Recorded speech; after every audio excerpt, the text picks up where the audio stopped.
The annual Sardine Run occurs in South Africa in the colder winter months from May to July, where billions of sardines that spawn in the cooler waters migrate northwards along the east coast of South Africa in the warmer waters. This migration is generally likened to the wildebeest migration that occurs in East Africa.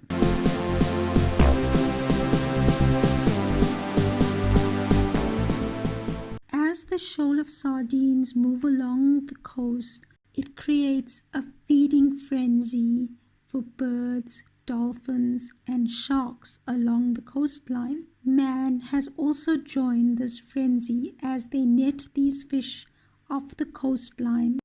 Many excited locals wait for the catch along the shore. It's an awesome experience standing along this coastline, watching these fish as they are brought to shore. There's excitement as locals wait for the first shoal of sardines to appear every year.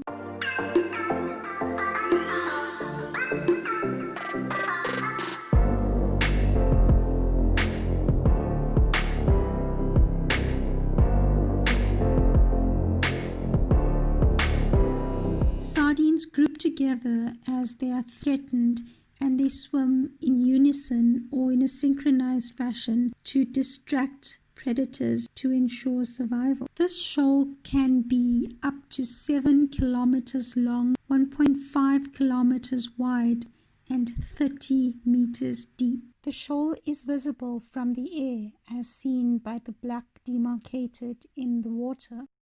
This year, a shark decided to gate crash the Sardine Run and was trapped in the sardine net.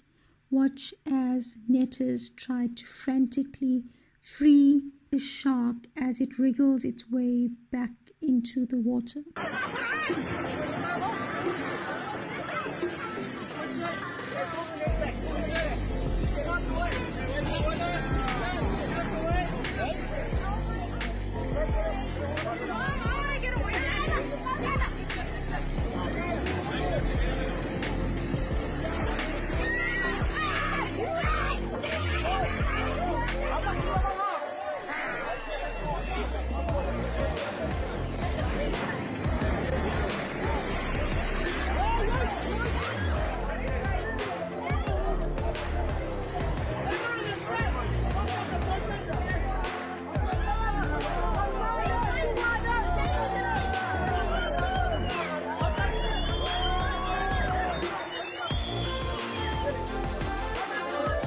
Thank you for watching.